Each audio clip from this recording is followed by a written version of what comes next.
Hey, my name is Neal. Like most of you watching this, you've already met Neal.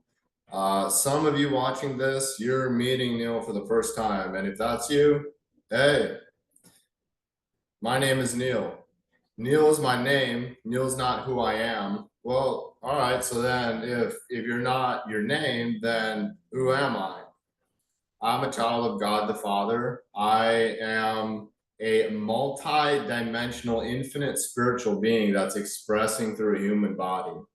Now, this who I amness coming through the body has my name in who I am, but it's not limited to my name. It's actually broader than my name.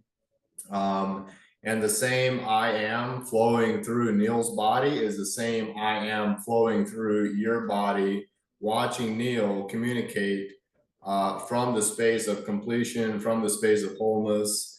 And here we are at the Natural Balance Masterclass. What is natural balance? Well, natural balance is a global movement that's expressing through the hearts of the people. And it's specifically global because it's expressing through the hearts. And the hearts is the conduit, but the heart isn't the source. The source is God, is love, is infinite connection. And from infinite connection, from God, from source, we, the body, um, the me body is the antenna that picks up the source, and then we have capacity to channel source from our hearts into the world around us. And the thing that keeps us from channeling source is resistance. And all resistance is linked to suffering, and all suffering is linked to resistance. So whenever we're suffering, it's directly linked to some sort of resistance inside of ourselves. And to the degree that we accept, to the degree that we're in gratitude, and to the degree that we're willing to let go, open up, then that's the degree that it's a smooth ride, that it's a graceful ride, that there's a flow of participation in God's divine design here on earth. And that's accessible through letting go. And letting go of what? Well, letting go of all the things that's keeping the resistance in place, which is only a resistance to our greatness, because the only thing God's asked is for us to give up our suffering, is to give up our illusions, is to give up our lies, is to give up our programming, is to give up our perception, is to give up our my truth, is to give up our my expectation, is to give up my opinion. And when I give that up, when I surrender that, when I surrender and let go, then that is what has that letting go is then an opening for uh, letting love express through. And so when I'm like not wanting love to express through, it's because of some kind of usually for me personally, it's an attachment to pleasure, to in the past it was significance, but like currently it's like pleasure.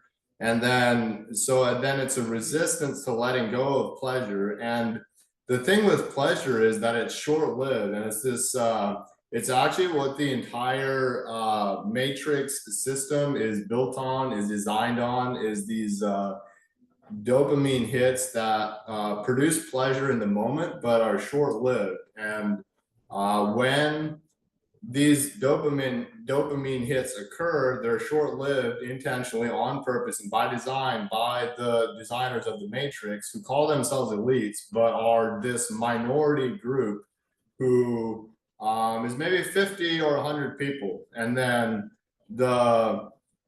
there's the minority, and then there's the majority, which is us. It's we the people, we the collective consciousness, and we're the majority. And we are the true elites. And we're see the ego will use being an elite for significance, and it will create a world where being an elite is a pedestal world where something is above and something's below, and the thing that's above is greater than the thing that's below. But so not using elite for significance is when you the elite that you are is through surrender, specifically to God through Jesus. Jesus is the doorway and the access point to access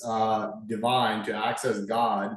And currently on the planet, the spiritual world likes to call this Jesus, like Christ consciousness, but it all literally funnels to the specific doorway of Jesus, and that is the access point to the full experience of God the Father.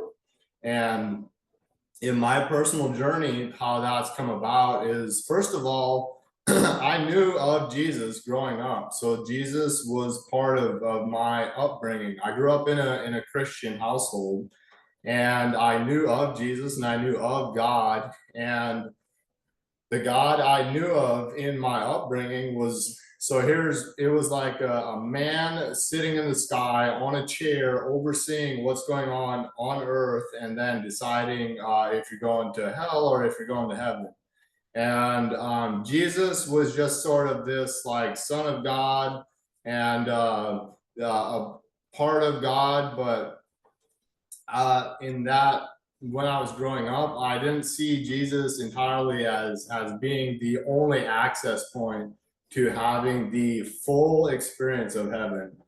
And so now, fast forward, I went from that upbringing of first of all knowing Jesus, and then having an awareness of God, but having this distorted picture that was put in my brain as a program, that's a perception that came from organized religion. And specifically, like I grew up in an Amish household, and the Amish get a lot of significance from being Amish, to the degree that they think sometimes if you're not Amish, you're, because of that, already going to hell. And then it can be used for an ego boost.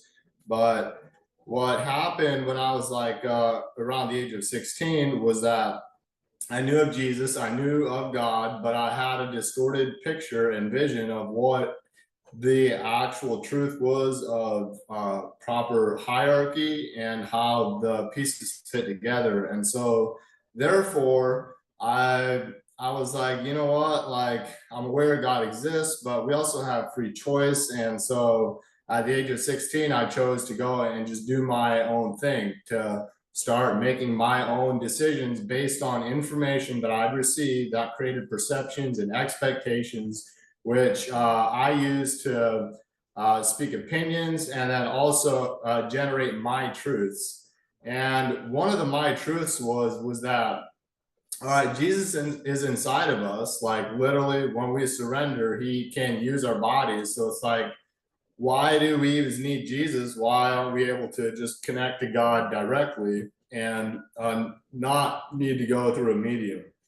And so now, and so I still had this awareness of God, but I started to take a path of information, of gathering more knowledge and reading books. I love reading books, and so I was reading a lot of books during the time of like 16 to the age of 18 in this body, and reading a lot of books, watching a lot of YouTube content like podcasts, and there were additionally movies mixed in there with it, but excuse me, a large majority of the information that I was receiving was podcasts and books. And then thirdly, it was through conversations with other people. And these conversations with other people reinforce the perception and the expectation and the opinions that organized religion brought about, because the same conversations that I was having during this time was mostly with people that had come from a similar background, that had a similar upbringing, and therefore had a similar perception, a similar expectation, and a similar opinion and a my truth of what reality is. And so now in this moment, I'm going to distinguish ego. So ego is an identity that is built on the foundation of 4 components. How many components? 4. So component number 1 is my perception. Component number 2 is my expectation. Component number 3 is my truth. Component number 4 is my opinion. And the ego will speak with this. It'll say, hey, my perception is this. And they'll say, hey, my expectation is this. And they'll say, hey, my truth is this. And they'll say, hey, my opinion is this. And it'll create an identity with the name Neal attached to the opinion or to the perception. And it'll say, Neal's perception is yada, yada, yada. And that's the ego. And the ego, why distinguish the ego? Well, first of all, distinguish the ego to acknowledge that the ego exists inside of God, but the ego isn't God. And the ego will attempt, and often does, literally convince a person that they are God, and then will use that as significance to build up its own egoic construct, and then go out in the world and keep reinforcing it and keep building it up, and then get other people to see itself as that identity, as that name, as that perception and expectation. And then as a byproduct of that occurring, then it starts to literally think that it is the identity that has been generated artificially by the brain. See, the ego is inside of all of us, but the ego isn't the entirety of what we are. And waking up is taking 100% responsibility. So what does that look like? Like, what is it to take 100% responsibility? So if you're 100% responsible, you're 100% awake. And if you're like 50% responsible, you're like 50% awake. And so you can only also let go to the degree that you're responsible for what you already have. See, if I have something going on in my life and I'm like, yeah, you know, like, but it's just like happening to me. Well, if it's happening to me, that's coming from a victim mind state, a way of being that literally it is using that not to take responsibility. So then by not taking responsibility, there's nothing to let go of. And so then the ego, so I'm just gonna be with that. So all right, so then the ego will use this identity to not take responsibility for letting go of the things that brought up the identity, and quite the opposite. The ego will literally use the identity and the perceptions and the expectations and the opinions and the my truths, and it'll use that to build up significance and to build itself up in the world. And then egos follow bigger egos. So if somebody has a ginormous ego, people gravitate towards that. They follow that. They are egos are attracted to giant egos. And the ego is part of who I am, and I am is the name of God, and the ego exists inside of God in a multi-dimensional way. And it's multi-dimensional because of all the identities that it generates. And that is all bullshit. It's all belief systems. It's all programming. And there's something that's beneath the ego that is the observer. I am the observer. And the observer is what can distinguish the ego. And then by distinguishing the ego inside of who I am, I now can begin to see that I'm not the ego. I can begin to see that there's actually something going on here that is way beyond the name Neal, that is way beyond the body Neal, that is cosmic in the way it operates. And that cosmic thing is I am in you.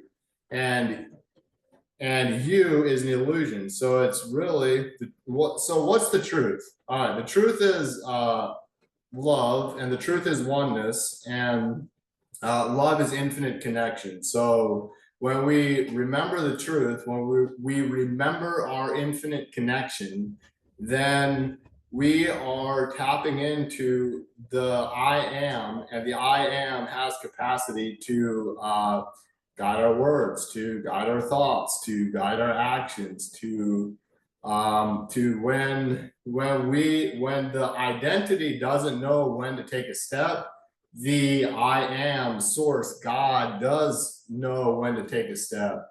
And by distinguishing the ego, we can begin to identify more with spirit and less with identity, less with a construct that has been formulated.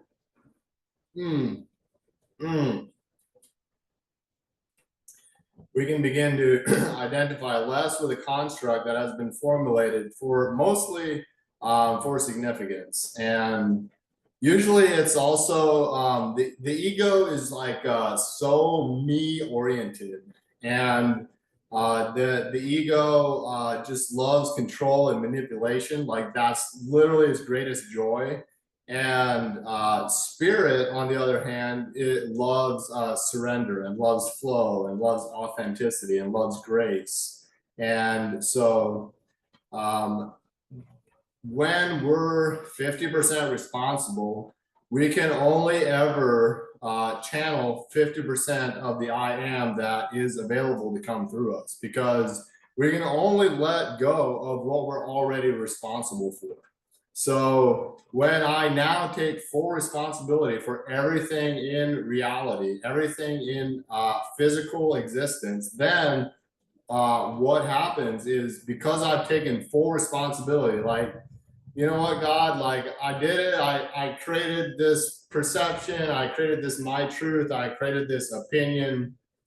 I created this expectation, and I even put it into the world, and I even shared it, and I'm responsible for that. And like I'm aware that I created it, God, and I'm aware that what I created is a made up illusion and a lie, and therefore that I acknowledge that I can now see it. So I'm no longer caught up in it. I may still have like some strings that I want to pull, but the only reason they want to pull is because I'm just like still hanging on to like some pleasure or some significance or some aspect of the physicality. And so when we're 100% responsible for our wealth, for our relationships, for our spiritual connection, for our food, for our water, for our connection with other people, for when we're responsible for the way of being, of literally, all right, how am I being? Am I being in fear, or am I being in love? And when I'm responsible for how I'm being, I can surrender that way of being. Like, so for example, if I'm being like really angry in a scenario, anger is like it's a journey to the truth, but it's not the ultimate truth. The truth is love. So if I'm in anger, it's all right to be there, and it's all right to be there if I'm not judging the anger. See, if I'm angry and I'm judging that I'm angry, that's a negative experience. But if I'm angry and I'm okay with being angry, knowing that this too shall pass, that's a positive experience. this too shall pass. See, all things do progress, do pass, do continue. The only constant is change. So now when I have the anger, and then I am okay with being angry in the moment, and I'm feeling it, and I'm like, hey, I'm like really being angry right now, I'm responsible for this, then I can choose something else. I can choose to be like, hey God, I'm feeling this anger, and like I know there's a purpose to why I'm feeling it, but maybe currently I don't see the purpose.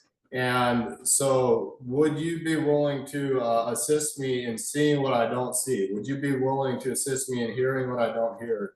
Would you be willing to guide me in where do I go from this anger? Like I'm in it, like I'm blinded by it, and I know there's a way out, but I don't see the way out, and assist me in seeing God. And then the only way I can ask for assistance is first of all taking responsibility that, hey, like anger is present, and then that acknowledgement of it is monumental. So that then gives us something to let go of. And if we think that we're still if we're angry but we're blaming, like we're like, yeah, but I'm angry, but you know, like that's because of that thing, like that happened, and then that, like that's why I'm angry. Like obviously that needs to change, so that once that thing is changed, then I can be like joyful. Well, you can actually be joyful right now by surrendering the anger. And freedom is a point, so we can surrender it, but then there's this sanctification process that occurs. And recently we had this person on our podcast and speaking to the sanctification process. And I'll put that link in the description, but it's a really powerful episode. It's actually my favorite conversation on the Experience podcast with a guest. And so I highly invite you to go watch it. And when you do watch it, be sure and like it and leave a comment on what resonated in your heart. And so once we let go, once we surrender the anger, it's like, all right, so I surrender, God, but like, what the fuck? Like, hey, like I still feel this inside of my body. So I thought I surrendered it. Well, that is that's the test. That is looking to see, all right, if I do feel anger, even though I've requested and I'm fully surrendered to letting it go, but I still feel it, and that's the test to see if I can feel it but not act on it. If I can be like, hey, I'm like feeling angry, but I don't need to speak from anger. Excuse me.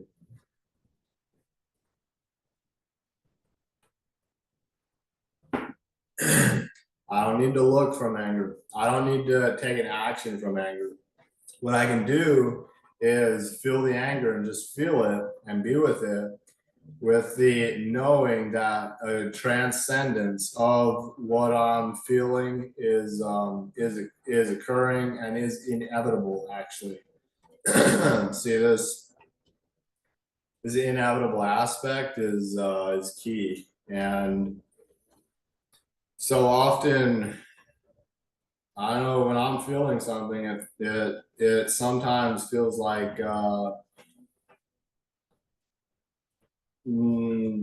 it won't end, but that's the illusion. See, the truth is it's gonna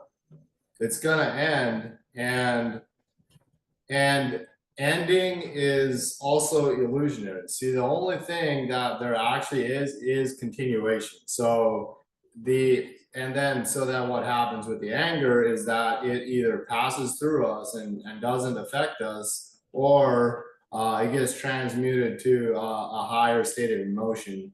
And we're not doing, like, the identity, the body, we're not doing the transmutation. We're giving it to God, and then God is sanctifying us and transmuting it for us. So then what happens is we experience heightened emotions such as joy, such as peace, such as connection. And this is possible through surrender. And so where does Jesus tie into all of this? So I'm now like coming full circle. So so then in my journey, around the age of, I don't even know, age is this thing we use to track time. Time is an illusion. Infinity is actually reality. Infinity is the truth.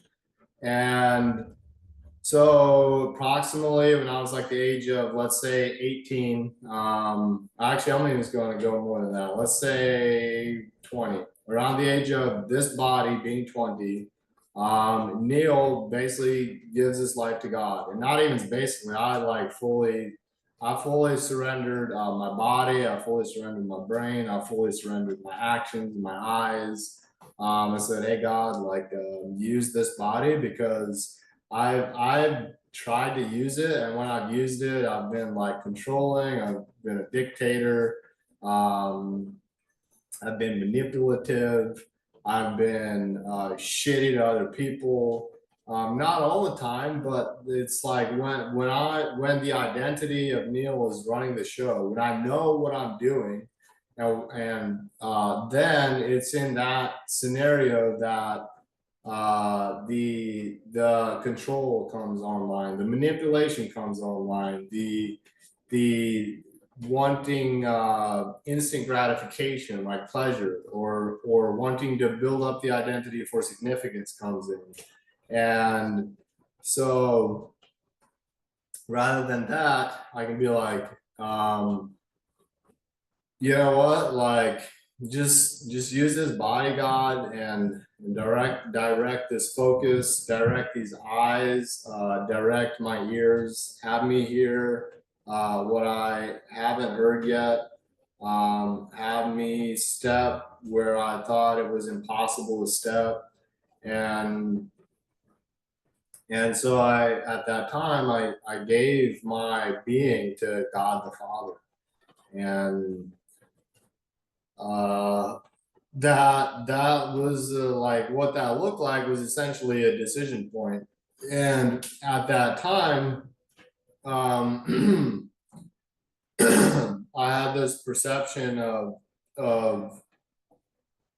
oneness, but in that oneness, I was perceiving Neal to be alone, because I was like, well, shit, like I'm connected to everything. And actually, I directly had an experience with I am, through an experience of sexual energy rising through the chakra systems, and touching my brain, and having a transcendental experience, and experiencing like infinite connection, being literally outside of time, being in infinity, and being connected to all places, everywhere, all of the time, for eternity.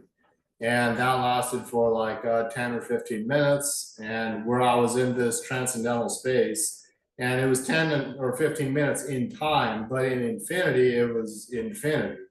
And so now I ride back in time, and then I had this experience of I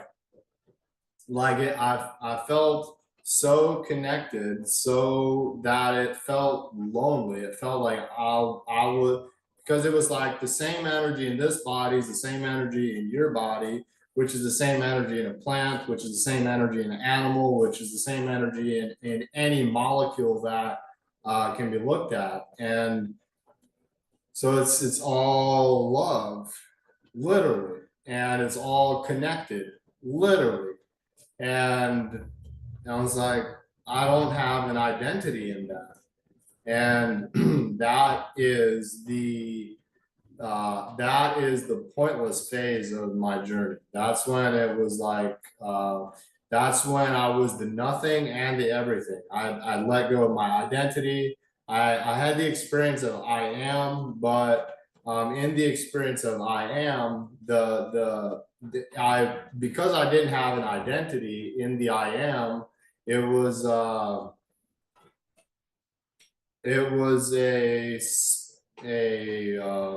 way of being that I was like, my ego started to identify with I am, and then using that identification with I am. All right, so using the identification of I am as God, and then identifying with that, and then using that experience for significance. Like, all right, so now I'm infinitely connected. The same energy in this body is the same energy in that body, is the same energy in the plant, is the same energy in a molecule. And because of that, I now feel significance because it's all me. But what I didn't realize is that me is an illusion. You is an illusion. Me and you don't exist. What exists is God, and God is really the only thing that exists. And so from that place, I then began to essentially, from the pointless, generate a point. So I literally now felt complete. I literally felt connected, but I felt also lonely. And so now in going through that, what the current awareness I have is that that experience is valid. That's part of the journey, and we need to get to this pointless place to experience a point. And the point that I currently, like, all right, so why do I wake up? Like, why when I go to sleep at night don't I just like go and just merge with infinity and then just never wake up? Because I'm obviously infinitely connected. And so then I'm like still waking up, and I'm like, well, shit, I'm still here for a purpose. And that purpose, that point, is to give and receive love. And that requires what?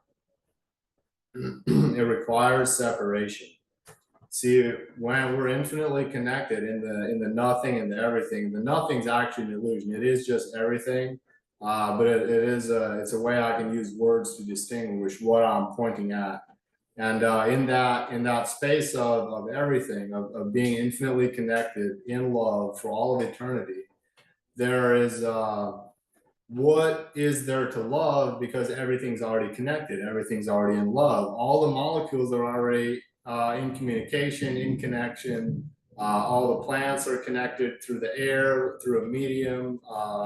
So there is no separation from that everything infinitely connected, like truth, like literally the truth of everything being connected. And so now I acknowledge that that is the truth, and here I am. Where? In a body, in a home in Costa Rica, with other people. And because of that separation, which my soul thought was fragmentation, it was like, it was so painful to go from infinite connection to being in a body, and to seeing that Neal's body's here, there's a car here, there's a home here, there's a person there. It's like, there was so much sadness and grief that came from going from being in this infinitely connected place to being in a separation world where people literally argue over stupid shit, and then they like people they don't even remember that they're infinitely connected, and they're taking actions from separation. And there's so much sadness and grief that came with being in this fragmented, separated, illusionary, fucking bullshit perceptions and expectations and my truths and opinions, and that's where I was for a while. I would even go so far as to say that there's even a part of Neal, there's a part of my soul that still has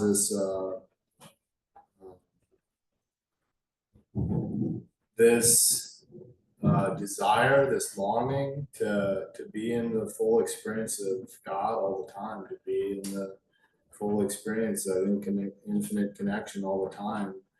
And separation is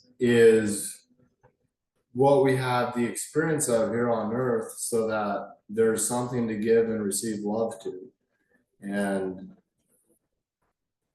And separation is an illusion. And I know this, I'm aware of this. I've learned this. I've even though I've learned this, it's not something I'm attached to. And so the separation is an illusion. So when we remember the truth of oneness and love and infinite connection, is from that remembering that we can be in the world but not of it. As I think Jesus said that. Don't know this for sure, but operating in the world but not of the world, being of spirit operating in an illusionary world. And then when we're operating as spirit in an illusionary world, the perception of separation fades away, and we actually start to look and we see infinite connection. And the thing that's looking is no longer the ego. And so the only way that we can experience this infinite connection in these bodies here on earth is through receiving Jesus as the doorway, as our Lord and Savior, as an access point to God the Father. And when we surrender our being to Jesus, then Jesus can now look through our eyes. Jesus can now hear through our ears, and Jesus can now move our body, have us step, have us move, have us take action. And Jesus was the only perfect representation of God the Father as love embodied in form here on earth, a descended master that came from a higher, I'm gonna call it a sixth density plane of existence, descending through 5, 4, boom, being in the third dimensional reality that we're in, and coming here to express the truth. And being so humble in expressing the truth that people actually perceive Jesus as being arrogant, and he was murdered for being loving and humble. And so now, how did I get to Jesus? Great question. I'm so glad you asked. So I spoke to how I've known of God and Jesus all my life, but I've turned away from them at some point at around the age of 16, and then I surrendered my life to God around the age of 20. Well, when when I surrendered my life to God, God started informing my thoughts and started like having me see synchronicities, having me see patterns that were in the illusion that things started clicking. I started remembering pieces. I was like, ooh, that's an aspect of who I am. And that aspect of who I am fits with this aspect of who I am. And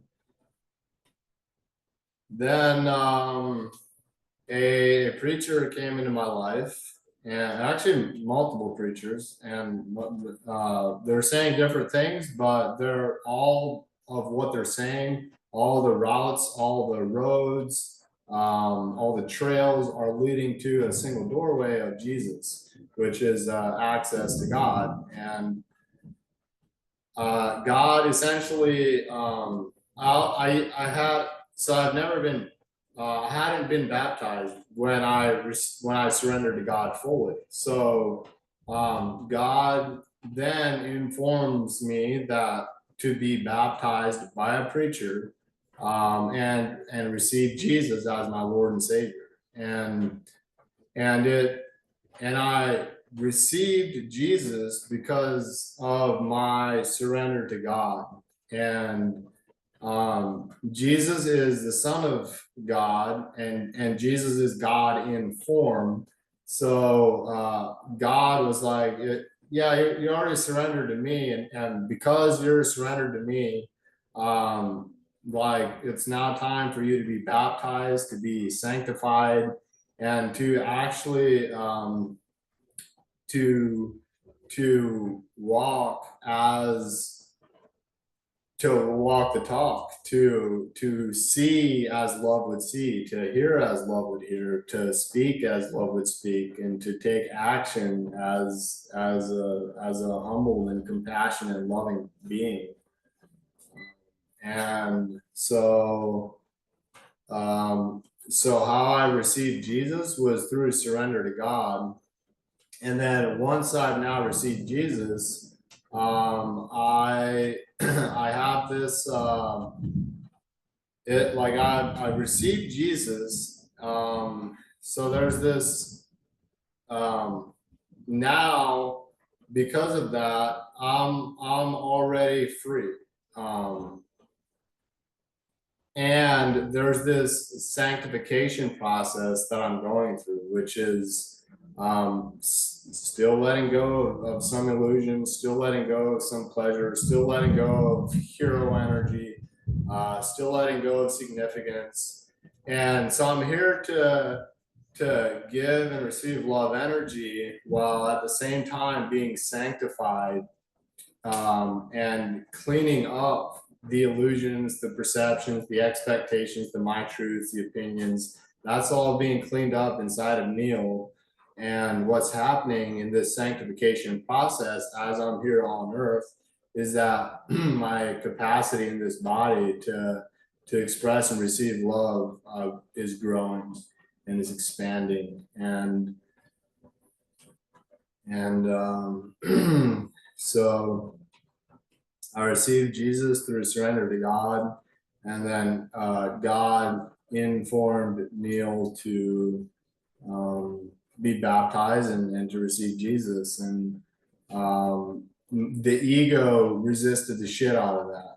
My ego was like, fuck like any Lord and Savior. Like, obviously, I'm my own Savior.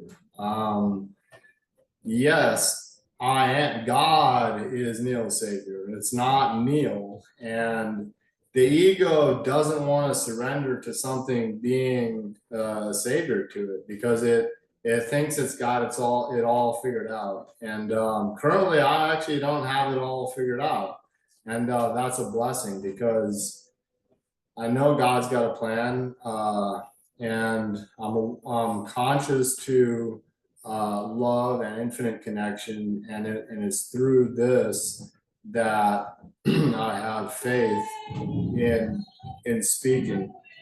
I have faith in communicating. I literally have faith in taking a step. And the faith is coming from being responsible for where I've been, being responsible for where I am, and then surrendering where I've been to something greater than this body, and letting go of my identity and just being present, feeling love in the present moment, and asking a question like, hey, love, what would you have me do here? And then actually listening. And then from that listening, receiving an answer. And then from that answer, in faith, in love, taking a step. And so natural balance is when we're in harmony with God the Father through the doorway of Jesus. And natural balance is our unique gift expressed through our bodies, because we're all one, but we're not all the same. And oneness and sameness aren't the same. Oneness is infinite connection, and we each have a unique gift to contribute to all the members of the body of Christ. And it's through this contribution that we are the point in God's divine design. And natural balance is when we express that our unique gift. It's when we express the point that is our God-given purpose to express here on earth. It's not ego made up. It's literally our God-given gift to be expressed through us on earth in contribution to, first of all, our well-being, because we're responsible for this temple of God that God is residing inside of. And then additionally, when we're responsible for this temple, we are, and we love it, and we remember and are a contribution to the other members of the body. And so natural balance is the expression of that gift. And if expressing is to share it, is to give it, and it's in giving that we receive. So the more we give our gift, the more gifts we receive from the other members of the body. And then as we all give and receive, we begin to experience God and heaven on earth as infinite connection, and as being as literally having the experience of heaven, which is to both see heaven and also have the feeling of heaven in our physical bodies. And that is essentially the end of the story. So spoiler alert, how this ends is we're all in love together, in natural balance, infinitely connected, and in contribution, in giving and receiving love energy.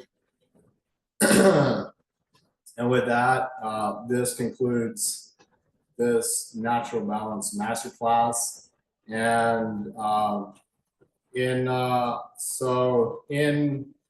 December of 2024, specifically December 27th, Neal, I am, through this body, hosting a ceremony here in rural Costa Rica.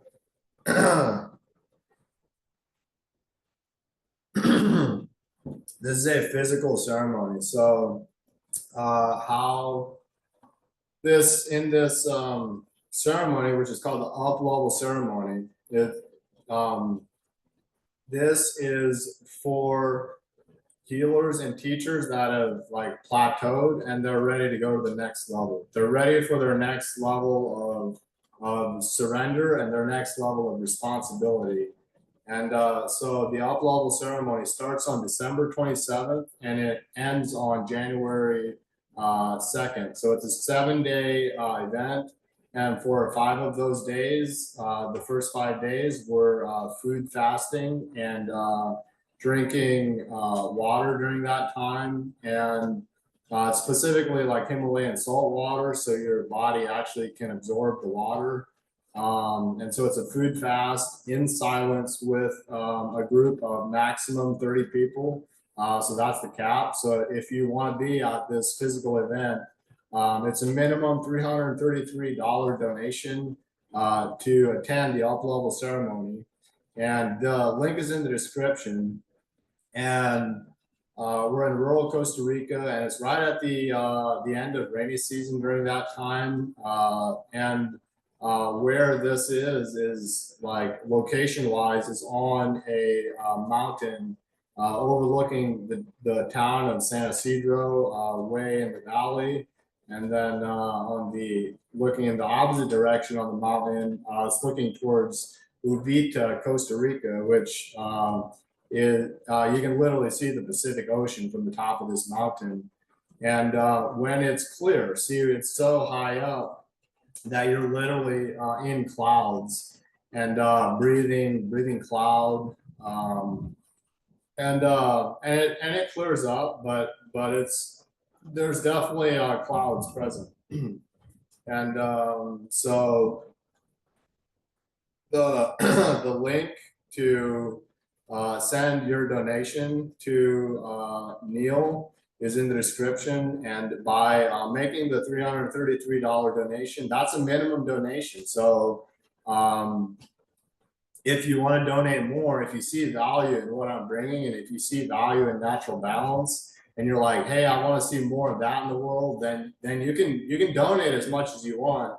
And what that donation will be used for is to forward this movement, is to bring natural balance to be able to share it with more people, to be able to gift like physical ceremonies like the up-level ceremony to people that possibly don't have the money to invest in it. So you can donate as much as you want. It's a $333 minimum donation. And what that does is it reserves your spot. So once you make that donation, you're in. And then what you'll receive is an email from me, Neal. And also as a bonus, you'll receive a 1 hour phone call with Neal. And during that phone call, we can discuss any questions or comments you have. And then you're responsible for all the travel arrangements and getting here. And then on January 1st of 2025, coming out of this food fast, where we've cleansed our brain, we've cleansed our body, literally you clean all the shit out of your organs. It's a cleansing, purging process. And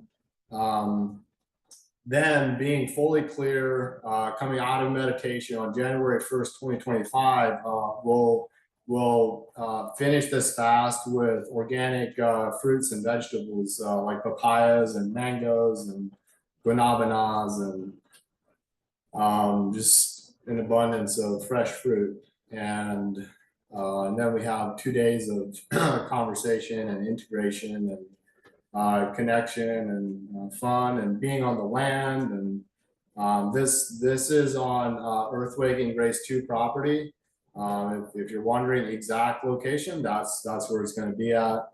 And if you have any questions, reach out. My Snapchat's in the description, my email's in the description, and send me a message that says natural balance, and we'll have a conversation.